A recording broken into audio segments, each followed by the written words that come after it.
world always starts to end on an ordinary morning. The coffee maker was broken again. I sat at the kitchen table, staring at the blinking clock on the microwave, wishing I'd remembered to pick up more filters. My phone was face down on the table, screen buzzing every few seconds with notifications that I ignored out of habit. There was nothing special about this Thursday, except for a feeling I couldn't shake. I could hear my neighbor, Mrs. Daughtry, hacking up a lung through the apartment wall, her cough echoing into my kitchen.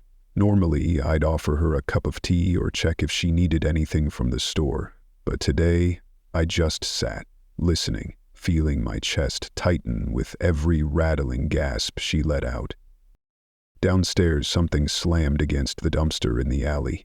I winced and checked the window, but all I saw was the same ugly dented green bin and the shadow of a military van parked out front.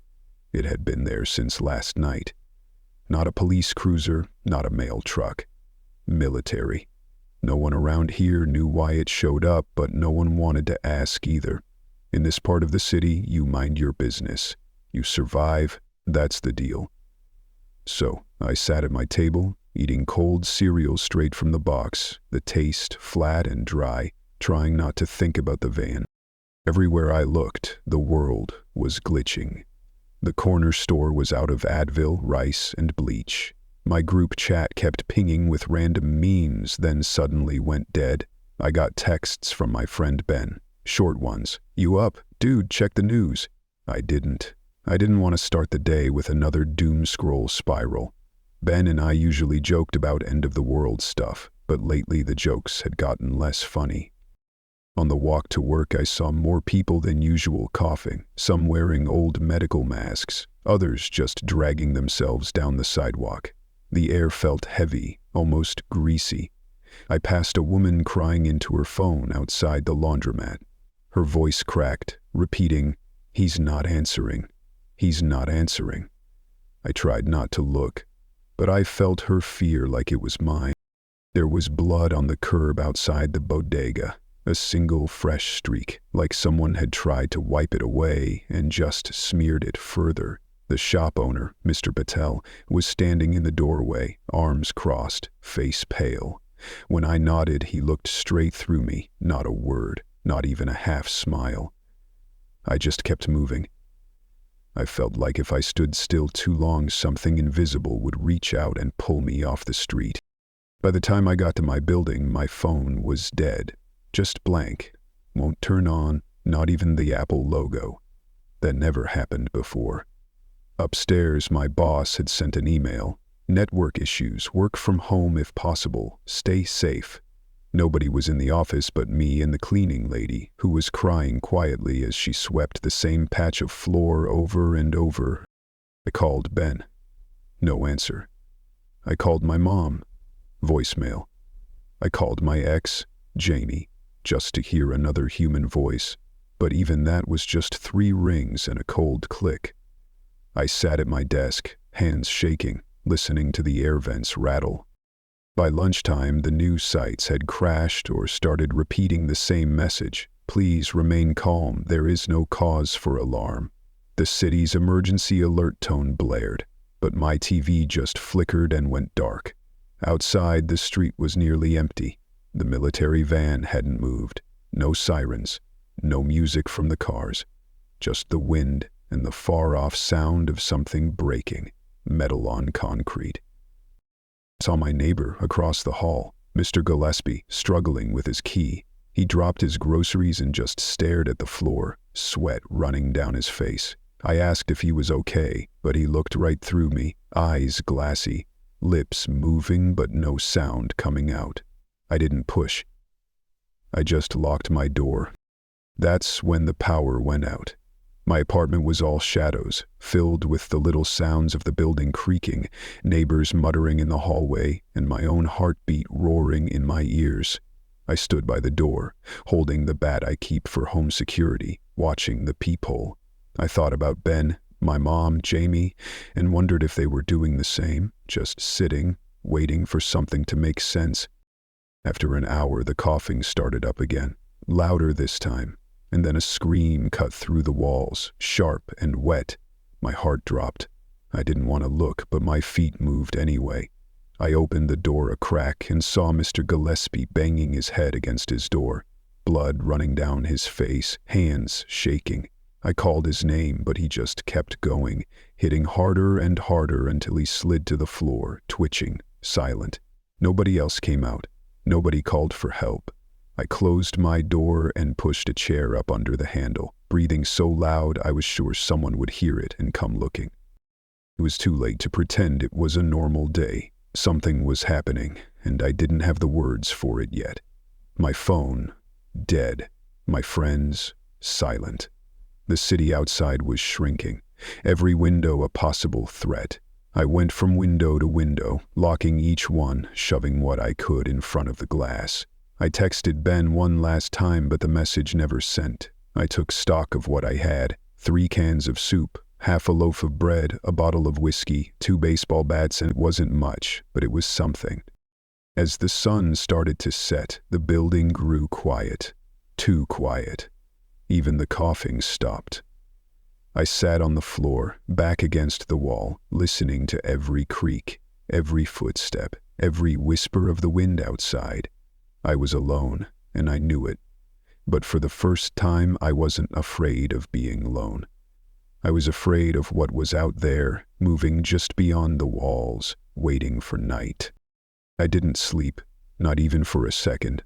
I kept the baseball bat propped on my lap and my eyes fixed on the sliver of hallway I could see under my door. Every tiny sound made me flinch. My mouth was dry. I thought about how I used to stress over little things: bills, laundry, what to eat for dinner. Now it was just survival, and the world was a different place. Quiet, tense, coiled up like a snake. When the sun came up, I heard a shuffling in the hallway, slow, uneven footsteps, then a thud, like someone dropping a sack of potatoes. I held my breath and leaned closer to the door, squinting through the peephole. There was Mrs. Daughtry, moving in a way that didn't look human. She dragged one leg, her arms stiff at her sides, head down, face hidden behind a mess of hair. I knew I should open the door and help her, but every instinct screamed at me not to. Suddenly she stopped, right in front of my door. I could hear her wheezing, hear her nails scratching at the wood, slow at first, then frantic. I whispered her name, but she didn't answer. She just kept scratching, a thin, desperate sound. Then, so fast I almost didn't see it, she slammed her forehead against the door with a sick crack. Once, twice, blood trickled down the wood. I stumbled back, heart pounding so loud it hurt. Then, the noise spread. More footsteps, doors slamming, someone screaming on a different floor. The walls felt paper thin. I clutched the bat and forced myself to breathe slow. This was it. It was happening. I tried to call Ben again. Nothing. I sent a text, "Please answer, where are you?" The phone still wouldn't connect. A minute later, something even worse. My building's fire alarm started blaring, shrill and endless. I cracked the door and peered out. Smoke in the stairwell, red lights flashing, people running. Down the hall, I saw a guy named Marco wrestling with something at his door, screaming for help. Then I saw what he was fighting. Mr. Gillespie, his face blank and dripping with blood, teeth snapping. Marco punched him, but Gillespie didn't even flinch. He lunged, biting down on Marco's arm, tearing flesh away in a single, jerky motion. Blood spattered the walls. Marco went down, kicking and screaming, until the screams turned to gargles and then stopped. Gillespie just moved on, dragging himself down the hall, face and hands covered in blood. He looked like a nightmare, but somehow worse because I recognized him. My neighbor, the guy who once helped me carry my groceries. I closed the door fast and locked it. My hands shook so hard I dropped the bat. I crawled to the kitchen and tried to breathe. I could hear Marco's body thumping against the wall as something dragged him away. I wanted to throw up. I thought of my mom, of Ben, of everyone I knew, wondering if they were seeing this. If they were surviving? The power flickered back for a second. I tried the news, just static. Then, suddenly, a government alert took over every channel. Emergency, shelter in place, do not attempt to leave your residence. The threat is active, the threat is lethal, this is not a test. No other details, no instructions on what to do next. Then static again. The hallway was silent, but it felt like the silence of a grave. I pressed my ear to the door and listened. Someone was crying. Someone else was moaning, a long, sick, broken sound. I went to the window and looked out. The military van was gone. In its place, a burning car, black smoke curling up into the sky. Down on the street, people were running, some chased, some chasing. I saw a woman trip and fall, and 3 people, faces gray and slack, fell on her, tearing and biting. She screamed until her voice broke. No one helped. They just kept running from the dead or the dying or the just plain desperate. I backed away from the window. I knew I couldn't stay. If the infected made it upstairs, or if the fire spread, I'd be trapped. I packed what I could. A few cans, some water, a flashlight, batteries, the knife, and my dad's old hunting jacket. I thought about leaving a note, but who would find it? Who would care? I took a deep breath, opened the door, and stepped out. The hallway was a mess. Blood smeared on the walls, shoes scattered everywhere. There was a body halfway down the stairs, twisted at an impossible angle. I stepped over it, teeth clenched, and tried not to look. The whole building stank, like rotten meat and burned plastic. On the first floor, I saw Mrs. Daughtry again. She was standing in the lobby, hands pressed against the glass, banging her head softly, over and over. Her eyes met mine for a split second. There was nothing left in them, just hunger. I slipped past while she was distracted, my heart in my throat. Outside, it was chaos. The world I knew was gone, replaced by something raw and violent and loud. I ducked behind a car and looked back at my building, flames already licking at the roof. The screams and sirens felt distant, unreal. I saw Marco's phone lying on the sidewalk, cracked but somehow still playing a voicemail from his mom. I took it, put it in my pocket. This was day 1. The rules had changed, and all I could do was try to survive the next hour, the next minute, the next breath. I stayed behind that car for what felt like hours, holding my breath, listening to the city dissolve into screaming. The sound didn't stop.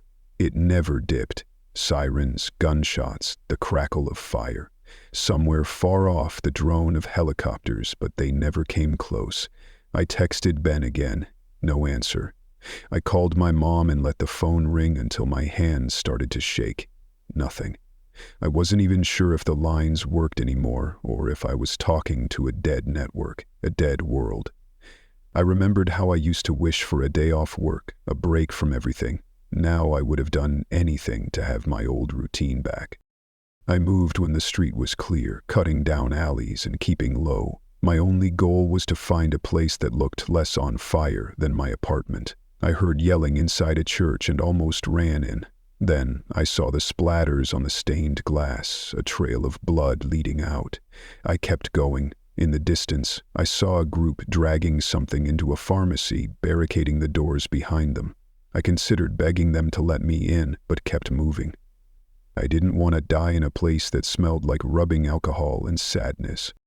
I ended up at Ben's apartment building, praying he was home, not one of the bodies on the street. I buzzed every apartment, desperate, and when his voice finally answered, I almost cried. "It's me," I said. "Let me in." He didn't say anything for a long moment. Then the door buzzed. Ben was shaking when I found him, eyes red, hands cut up from moving furniture. He hugged me and I felt like a little kid again, but the relief didn't last. His girlfriend Carly was there too. She looked like she'd been crying for hours, mascara running down her cheeks. "Did you see it?" she whispered, but I couldn't answer. Ben had already dragged the fridge in front of the door. "We're not leaving," he said, "not for anything." We compared stories, but everything blurred together. Rumors, the news, the screaming. The phones barely worked. Every so often we'd get a new alert. Shelter in place. Do not attempt to leave. Violence will be met with force. What did that even mean? Who was left to enforce it? We took inventory. Some ramen, canned soup, water, a few random bottles of booze. I showed Ben the kitchen knife and the bat. Carly found her dad's old pistol, only 3 bullets left. "We have to be smart," Ben said, but none of us really knew what that meant. It got dark fast. I don't know if it was the clouds or the smoke or just my mind breaking down. The sound outside changed. No more shouting, just the shuffling footsteps of things that used to be people. Every few minutes, we heard banging from the lobby, sometimes a voice calling for help, sometimes just the animal moan of one of them. We never opened the door. We argued about what to do if one of us got bit. Ben said we'd know right away, that it'd be obvious. Carly just cried. I pretended to be tough, but my hands were trembling. I kept thinking about the people who didn't make it, about Mrs. Daughtry, Marco, Mr. Gillespie. I wondered if I could do what needed to be done if it came to it. At some point, Carly started coughing, just once or twice, but it was enough to make Ben and I look at each other. The mood changed. She insisted she was fine, that it was just nerves or dust or whatever, but we watched her and she knew it. I hated myself for what I was thinking, but I couldn't stop. The guide in my head, the one that had always helped me survive the world before, was gone. Now it was just instinct. That night, the fire alarms went off again.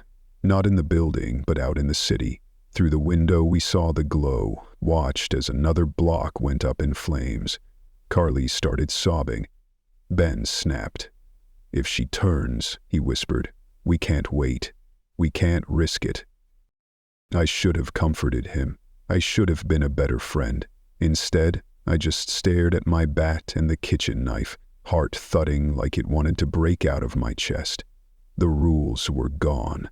Nothing mattered but staying alive. Carly locked herself in the bathroom. Ben and I sat outside the door, arguing in hushed voices. He wanted to break the door down. I said we should wait. In the end, it didn't matter. The banging started, first gentle, then hard enough to crack the frame. We both knew what was coming. Ben cried as he raised the pistol. I raised my bat. The door burst open and Carly came at us, eyes wild and teeth bared, not herself anymore. Ben fired. The noise was so loud I thought the world would split in half. She dropped, and Ben dropped after her, sobbing, holding her body like he could will her back to life. I just stared, not blinking, not breathing. He couldn't stay. The noise brought more shape shuffling in the hallway, pounding at the door. We shoved what little we had into bags, grabbed the pistol, the knife, the bat. Ben wouldn't let go of Carly's necklace. He looked different now, something broken in his eyes. We fought our way out, down the stairs, past the bodies, out into a street that looked nothing like the world we grew up in. Ben limped, bleeding from a gash on his arm. I got bit on the hand by something I barely saw, but I wrapped it tight and told Ben it was nothing. I lied. We walked all night, through the ashes of a city we didn't recognize. The sun rose, weak and gray. No more texts, no more news. Just the two of us, what was left of us, putting one foot in front of the other. I knew my time was short. I could feel it burning under my skin, but I didn't say anything. Ben needed hope. I let him have it. The rules had changed. There was no guide, no survival manual that could save us now. Only this: don't trust anyone. Don't stop moving. Don't hope for rescue. We kept walking into the unknown because it was all we had left. Day 1 was over. Day 2 was coming. and we were already different. I don't know what's waiting for us, but I know I won't be the same by the time we get there. If you find this, if you're reading, remember, there are no more rules, only survival.